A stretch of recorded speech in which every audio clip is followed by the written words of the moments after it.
Y recordamos que tenemos la arqueología, la etnohistoria y la lingüística.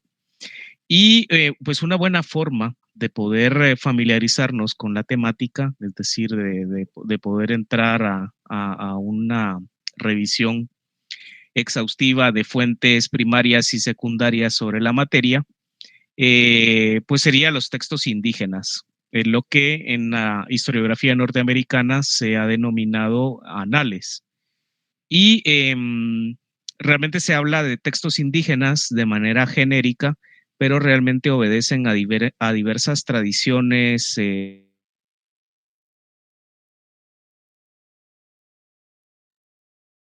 bien a diferentes finalidades con las cuales fueron creadas, es decir, la intencionalidad con que surgen los textos y con una variada clasificación y también con pues diferentes aportes que nos pueden dar para entender mejor el periodo.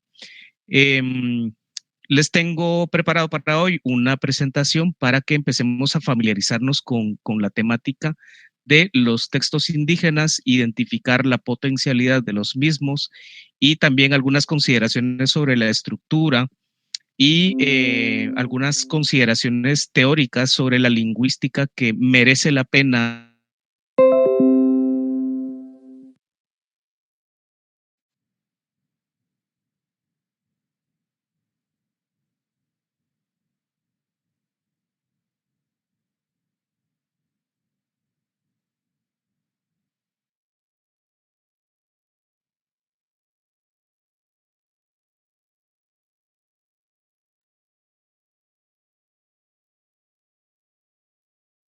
Bien, eh, los textos indígenas guatemaltecos,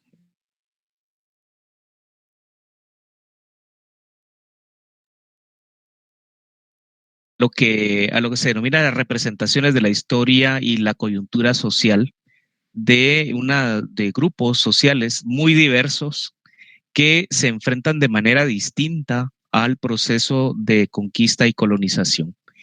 Y estos artefactos indígenas suelen reflejar también aspectos de la organización y de cómo enfrentan estos procesos las comunidades indígenas.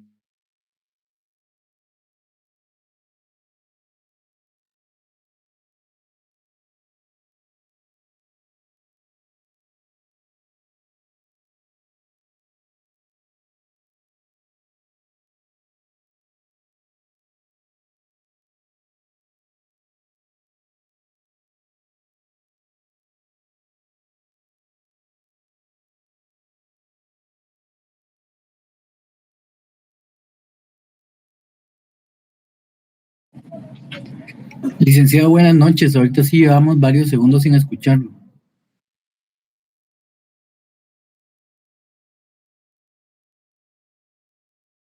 Que estaban experimentando.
totalmente la conexión y la verdad es que es muy triste porque es un tema pues bastante importante.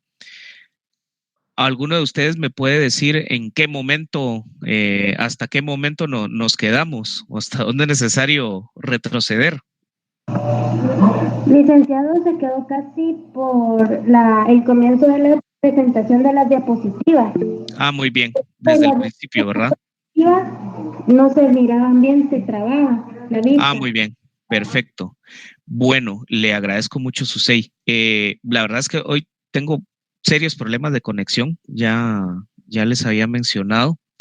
Eh, Básicamente, en la presentación, eh, el objetivo es entender muchas de las características de los denominados textos indígenas. Vamos a hacer el ejercicio de encender nuestras cámaras. Creo que finalmente pues, se restableció la conexión, así que podemos regresar a esta parte, ¿verdad? En resumen, para trabajar con títulos indígenas o con lo que denominamos actualmente títulos indígenas, es necesario, y como bien lo mencionaba en la presentación, que se las puedo compartir sin ningún problema, pero hay algunas ideas principales que merecen rescatarse. Primero, que obedecen a una diversidad de géneros con estructuras discursivas y fuerza elocutiva.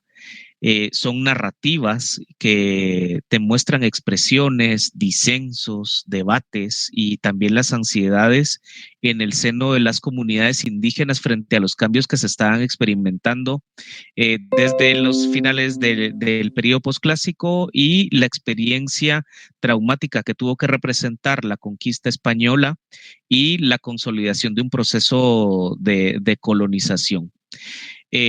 Muchas veces la identidad étnica y política no dependía de la inteligibilidad lingüística entre los diferentes grupos. Es decir, ahora estamos muy acostumbrados a utilizar tajantemente la terminología quiché, cachiquel, quechí, pocomchí, etcétera, pero estas fronteras en el periodo hispánico, entre el siglo XVI y el siglo XVIII, solían ser mucho más complejas, mucho más difusas y suelen representar esas estructuras narrativas de los chinamitales como grandes protagonistas de la historia del posclásico y también de las formas de organización comunitaria de los pueblos indígenas durante la experiencia colonial.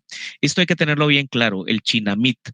El chinamit tiene dos componentes en su estructura. Está el tinamit. El tinamit es la plaza, es el centro, es lo que actualmente nosotros identificamos como los sitios arqueológicos. Y el tinamit tenía una función ritual, también tenía una función administrativa. Y generalmente los tinamits en el periodo posclásico se van a ubicar en territorios que eran fáciles de defender y también a partir de los cuales se podían emprender patrones militaristas de conquista. El tinamit era complementado por las poblaciones dispersas o el AMAC, el AMAC y el tinamit. El AMAC era la red de poblaciones dispersas que se adscribían o se identificaban con un determinado tinamit. Esa va a ser la estructura del chinamit. Y el chinamit es algo que va a aparecer constantemente en los textos indígenas entre el siglo XVI y el siglo XVIII. Otra idea que es importante tener presente es el de las glotonimias, ¿verdad? Las glotonimias mayas actuales son artefactos coloniales, realmente. Las glotonimias reflejan una ideología lingüística, también el ordenamiento étnico y geográfico de la colonia. Estas glotonimias son las que hacen referencia a la autoidentificación, ¿verdad? A ciertas definiciones básicas como el de etnonimia, el de endonimia y el de exonimia. Son tres categorías lingüísticas que tenemos que tener muy presentes a la hora de trabajar con textos indígenas. Las etnonimias o antroponimias se refieren a los nombres de grupos sociales de carácter corporativo, como naciones, etnias, linajes. Pero también existen términos en la actualidad que provienen de esa rica tradición textual. El caso de los conceptos de maya. El concepto maya no aparece en los textos indígenas y más bien aparece muy tardío a finales del siglo XVIII y más en el ámbito de los académicos en el siglo XIX. Pero hay otra utilización de términos como categorías culturales o prejuicios como indio, momosteco, guatemalteco, chapín. Estas etnonimias o antroponimias se refiere a grupos, ¿verdad? A grupos externos. Y estos grupos externos, a estos grupos externos en los títulos indígenas se les suele denominar de determinada manera. Y estas son exonimias. Las exonimias son nombres dados a idiomas o a grupos étnicos por aquellos que no hablan o que no son miembros del mismo grupo. Por ejemplo, es muy común la utilización actual de la exonimia ladino por parte de las comunidades indígenas y también por parte de las comunidades que se autoidentifican o se adscriben como ladinos. Es muy común utilizar la exonimia indio, indígena. Es decir, es la denominación del otro. Es como se percibe al otro como miembro de una comunidad a la que no se pertenece. Y en contraposición a las exonimias, ¿verdad? Que sería la identificación o la definición del otro, encontramos las endonimias. Las endonimias son nombres adoptados como propios por hablantes de un idioma o los miembros de un grupo étnico. Por ejemplo, ladino, ¿verdad? La autoidentificación como ladino por muchos guatemaltecos resulta ser una endonimia, es decir, cómo se ven a sí mismos los grupos. Tres categorías entonces que son muy importantes tener claro, ¿verdad? Endonimia y las cuales pueden profundizar un poco en la relevancia que tiene para el estudio de los textos indígenas. La etnonimia, la endonimia y las exonimias. Esto para identificar cómo se entienden a sí mismos las comunidades que elaboran los textos indígenas muy temprano del siglo XVI, a quienes identifican como los otros y también cuál es el universo cultural que se va conformando en ese periodo. Otro elemento es que las fuentes para estudios lingüísticos con títulos indígenas, las fuentes son indirectas por necesidad, ¿verdad? Los documentos coloniales, los documentos indígenas y los documentos españoles ofrecen bastante evidencia que no es exhaustiva, pero permite una buena aproximación. En el caso de la rica tradición de las fuentes españolas, ayudan a entenderlas muy bien, como los diccionarios, las cartas, las crónicas, los testimonios judiciales y el análisis etimológico también resulta imprescindible para poder tener una buena aproximación a las crónicas indígenas y a su importancia para la historia. Las crónicas realmente a nosotros como historiadores nos funcionan como un testimonio de las experiencias y de las visiones indígenas del posclásico y de la época colonial. Es decir, esas fuentes que atraviesan la memoria concentrada y organizada desde el periodo posclásico, cómo se experimenta, cómo se vive por parte de las poblaciones el proceso de conquista y colonización y cómo se representan hacia las nuevas autoridades y también cómo buscan defender su derecho al uso de la tierra y a escapar de la condición de indígenas tributarios a quienes se les concedió el título de nobleza. También ofrecen múltiples categorías de pensamiento y que nos aproximan a las prácticas lingüísticas que vertebran a las sociedades mayas y náhuatl del altiplano y de la costa sur, entendidas también como artefactos culturales que son de difícil interpretación y que pocos especialistas han sabido hacer lecturas contextualizadas que merecen, ¿verdad? Hasta hace pocos años, a principios de la década del 2000, se empiezan a formar lingüistas competentes en Guatemala que poco a poco han emprendido el trabajo primero de identificación de las fuentes documentales, luego un análisis y riguroso examen de las mismas para empezar a ofrecer algunas interpretaciones de las categorías que son más relevantes para entender la historia del posclásico y de los primeros años de colonización. Otra idea que interesa rescatar es los desafíos que plantea a los historiadores el enfrentarse a estas fuentes tan complejas. Primero, entender que Mesoamérica es el espacio cultural en el que deben interpretarse las crónicas. Las crónicas españolas, las de las órdenes religiosas, las de los cronistas laicos, civiles, ofrecen una visión de la administración estatal castellana y luego la del Imperio Español, pero realmente el aproximarnos a los títulos indígenas guatemaltecos ofrece una visión de Mesoamérica como en el espacio cultural en el que deben interpretarse las fuentes.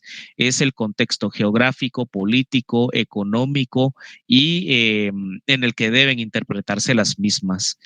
El común denominador de buena parte de esta vasta serie de documentos es que son textos heterogéneos, pero que tienen un contenido histórico muy claro. Y en ese sentido quiero pues compartirles una excelente fuente para el estudio de las mismas. Y voy a compartir pantalla ahora. Creo que ya está restablecida la conexión, entonces puedo mostrarles. Les voy a colocar en el chat de la sesión el enlace para la biblioteca de la Universidad de Pensilvania. Ahí ustedes lo pueden ver y lo pueden explorar. Por ejemplo, está la colección de manuscritos raros de la Universidad de Pensilvania, que es la colección Berendt Brinton.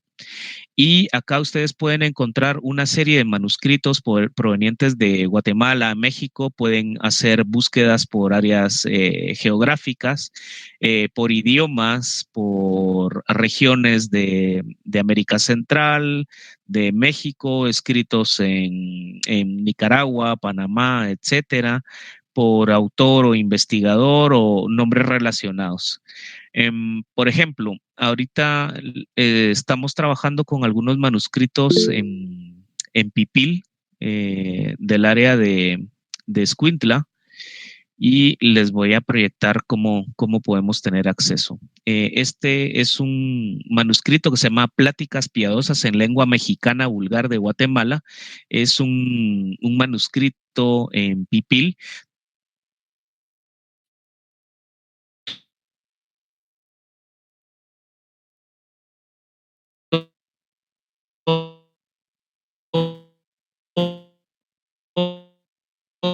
Algunos aspectos sobre el contexto de creación de los mismos. Y finalmente pueden ir al contenido de los mismos. Es un trabajo bastante complejo el que estamos realizando actualmente con un arqueólogo y dos lingüistas, ¿verdad? Estamos transcribiendo literalmente este manuscrito en Pipil, ¿verdad? Pipil o mexicano vulgar, y tratando de hacer pues un estudio lingüístico que nos ayude a interpretar y a entender mejor la administración espiritual en el área de la costa, sur de Guatemala. Este es un ejemplo de lo que se está trabajando. Bueno, ven acá un diccionario Pocomchi castellano Pocomchi de San Cristóbal Cascoj. Es un manuscrito de 145 folios. Bastante rico, y ustedes pueden ir pues navegando en el contenido del mismo para tener una mejor idea del contenido. Es decir, el reto es enorme.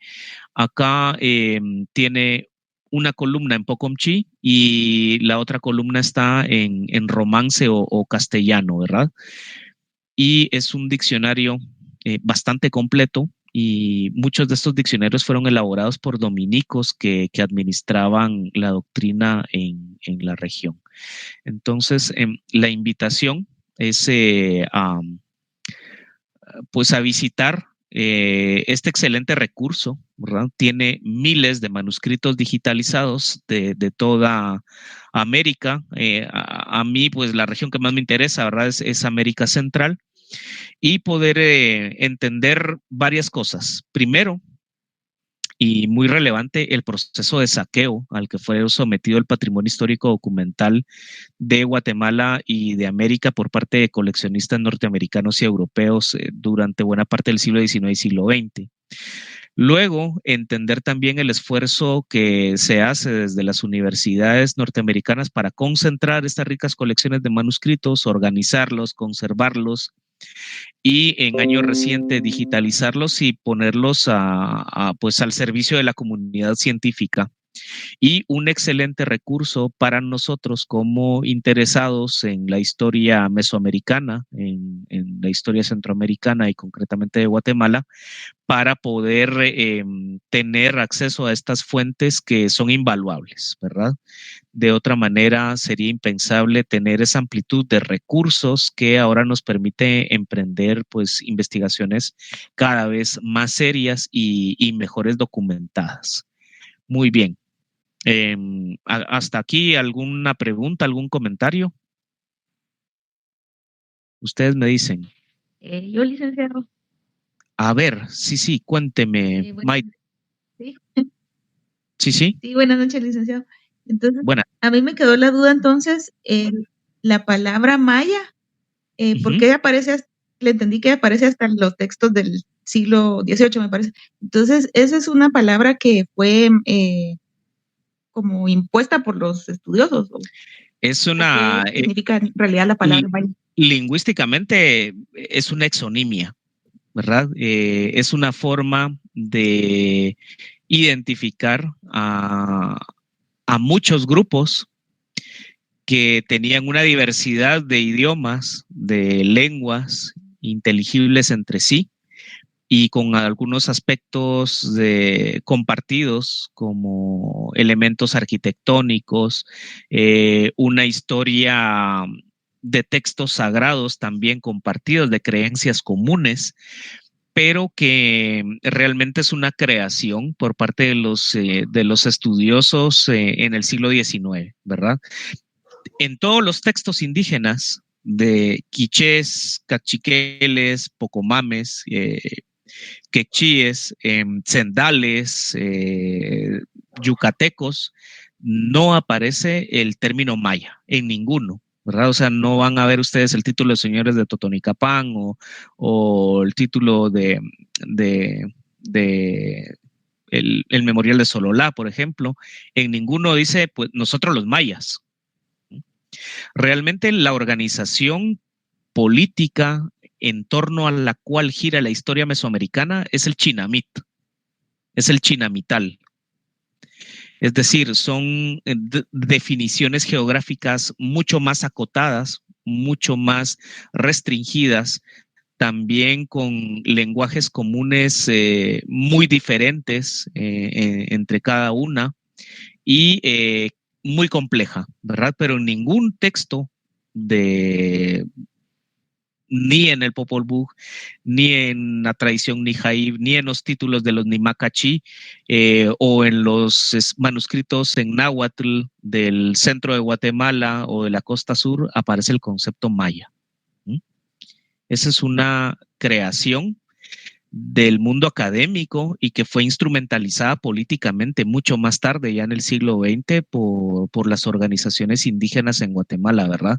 Como una forma de dotar de un sentido de pertenencia nacional, ¿verdad? De carácter indígena,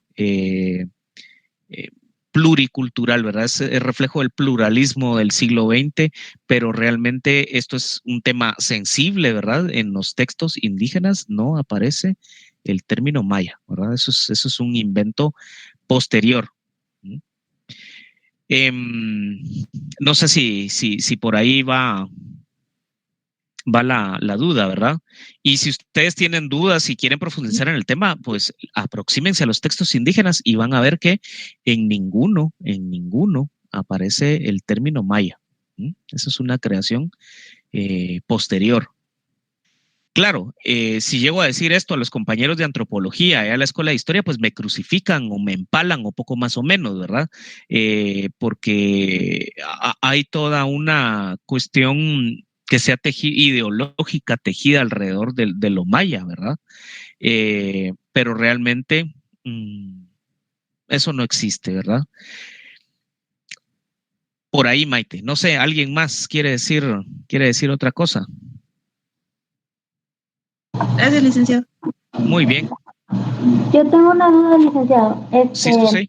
No alcancé a escuchar cuando estaba explicando las exonimias y las endonimias. Pero Muy bien.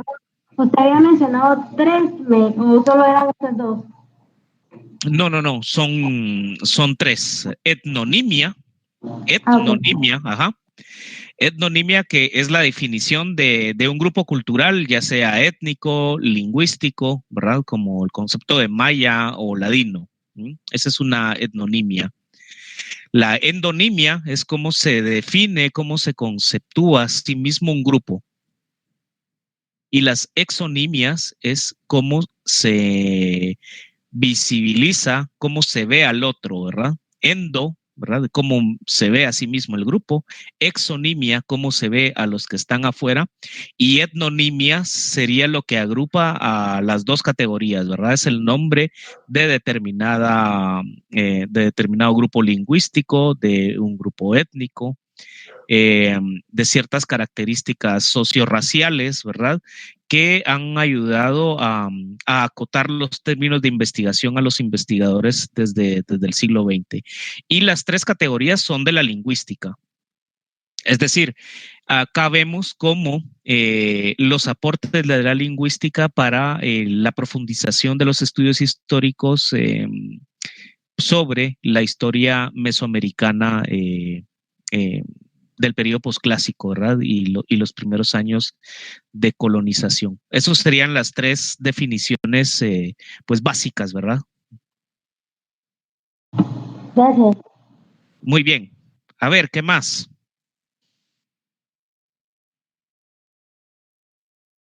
Licenciado, yo tengo una pregunta, pero es sobre lo que estaba hablando de los mayas, pero es una cuestión más actual, entonces no sé si... Sí. No, claro. Aquí se vale todo.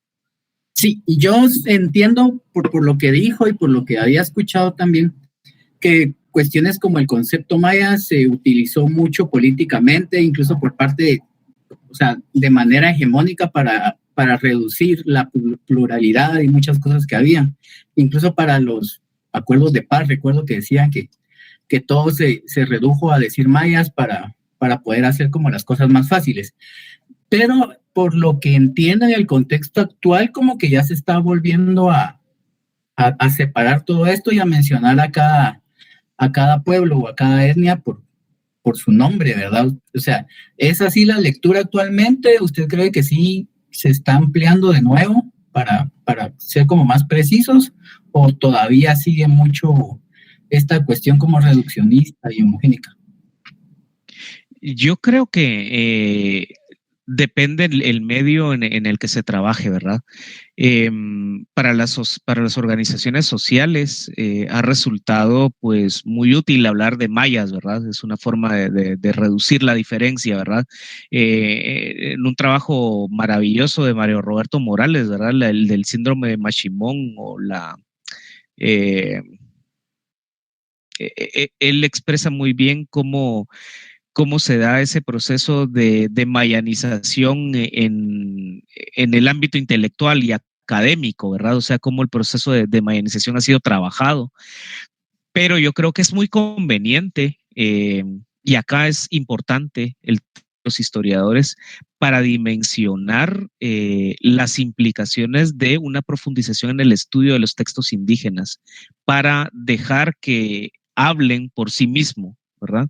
Que se tome en cuenta cómo relatan la historia del periodo posclásico, la experiencia colonial, los mismos textos indígenas, esas endonimias, ¿verdad? Ponerle atención a las endonimias, en cómo se define a sí mismo cada grupo en relación con los otros, ¿verdad?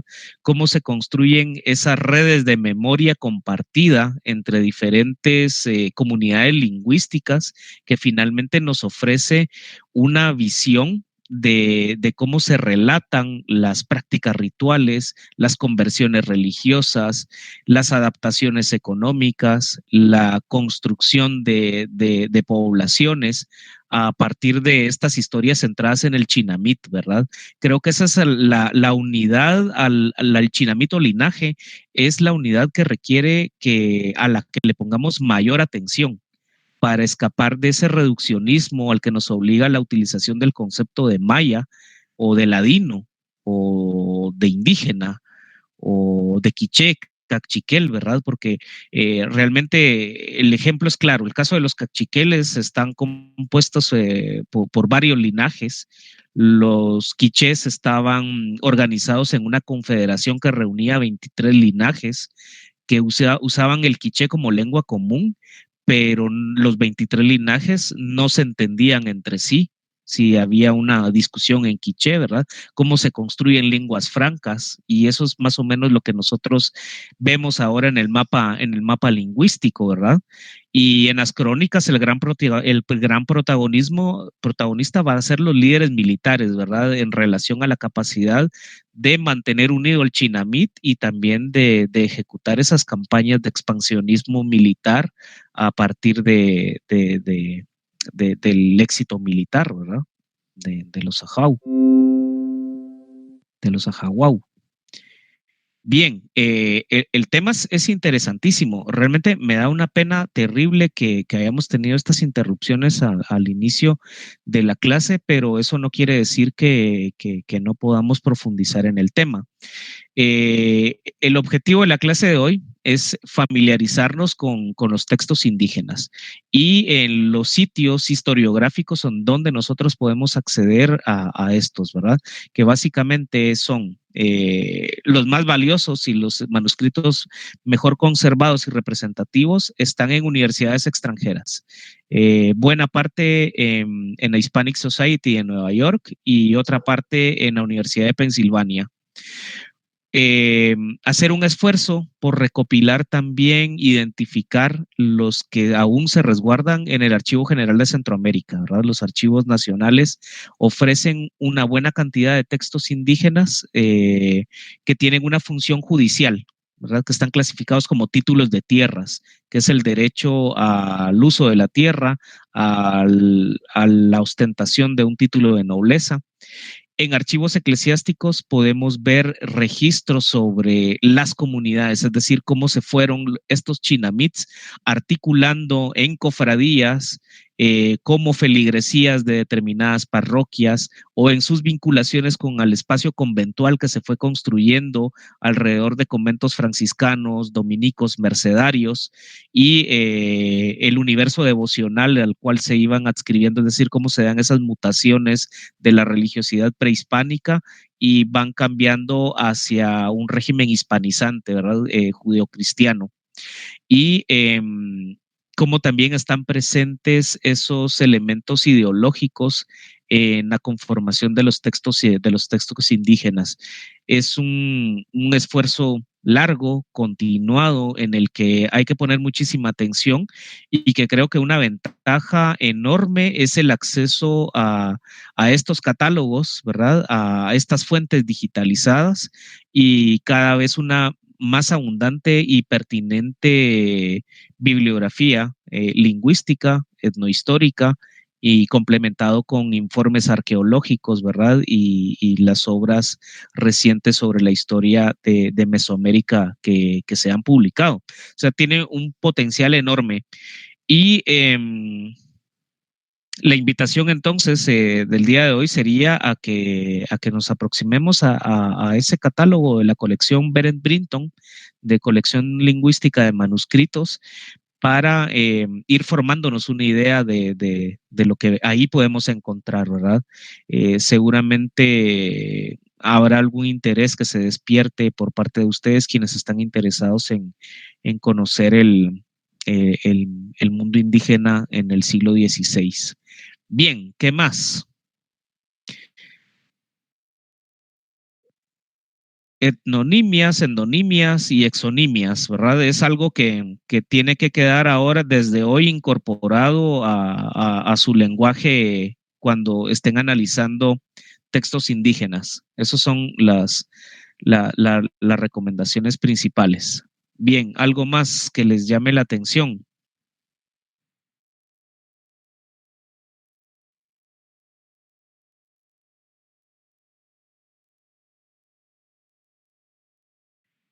Bueno, me gustaría cerrar la sesión de hoy, ¿verdad? La corta sesión de hoy, con algunas consideraciones. Primero, el punto de vista de los textos indígenas, ¿verdad? De la variada y rica tradición de los textos indígenas, que es muy diversa. Ustedes ahí pueden encontrar textos religiosos, pueden encontrar documentos judiciales, documentos administrativos e incluso documentos de índole económica y administrativa. Y elementos combinados, es decir, no encontramos sociedades o culturas puras, sino que encontramos unas sociedades que se tratan de acercar al mundo hispánico y tratan de adaptarse al nuevo orden. Y esa adaptación va a ser gradual. En esto tuvo un papel muy importante y predominante la primera nobleza impuesta por los españoles, ¿verdad? Hubo un proceso de sustitución de los antiguos líderes religiosos y administradores políticos. Recordemos que en las comunidades indígenas es muy importante la valoración de los ancianos, pero cuando llegaron los primeros procesos de conquista, recordemos que trajeron un aliado no combativo, y ese aliado no combativo fueron las epidemias de sarampión, de viruela, y en toda epidemia, como la que estamos viviendo actualmente, ¿verdad? Las personas más vulnerables son los de avanzada edad. Lo mismo sucedía en el siglo XVI. Entonces, al llegar ese elemento no combativo, las epidemias de viruela y sarampión al altiplano guatemalteco, ¿verdad? La gran peste de Cucumatz en 1542, acabó con el 70% de la población indígena, y los primeros que murieron fueron los ancianos, es decir, la antigua élite indígena. Y se da un proceso de sustitución por una nueva élite que es de edad mediana, ¿verdad? De hombres de 30 a 40 años que no gozaban de la legitimidad que sí gozaban los ancianos, que eran pues un tanto más visionarios en cuanto había que adaptarse a las nuevas condiciones de la administración hispánica, en muchos casos aliándose a ellos en las conquistas militares, y fueron los primeros en conocer la lectoescritura hispánica, y entonces ellos fueron pues recopilando las antiguas memorias de sus chinamits y poniéndolas por escrito en estos textos que nosotros ahora conocemos de tradición en idiomas quiché, sutujil, mam, la mayoría zacapulteco, y que pues están disponibles para nosotros como investigadores actualmente a partir de los procesos modernos de organización archivística y los avances de la historiografía contemporánea. Pues algo más que mencionar, si no yo le ruego que vayamos colocando en el chat nuestros nombres, ¿verdad? O por lo menos presente para tomar nota de la asistencia del día de hoy. La siguiente sesión, el día jueves, quiero que trabajemos un poco sobre la organización, la estructura sociopolítica, para ver de qué se trata el Chinamit, ¿verdad? Vamos a desentrañar un poco cuál es la organización del Chinamit, que se encuentra pues testimoniada en muchos de estos textos indígenas entre el siglo XVI y el siglo XVIII. ¿Alguna pregunta, alguna intervención adicional? Ya terminaron con las lecturas de Carmack, de Lowell y no, todavía hay trabajo que hacer ahí. Muy bien, me gustaría que si hay alguna duda que surge en las lecturas que están haciendo, si las podemos plantear el día jueves para pues sacarle mayor provecho a estas sesiones a estas sesiones sincrónicas. Y si no hay nada más que hacer constar, pues yo les agradezco, ¿verdad? Por la paciencia el día de hoy, perdón por los inconvenientes, pero suele suceder, ¿verdad? En estos casos. Muchísimas gracias y un gusto verlos, ¿verdad? Les deseo feliz noche. Hasta luego. Gracias, licenciado. Gracias, licenciado. Muy bien, que descansen en paz. Hasta luego. Bien. Feliz noche.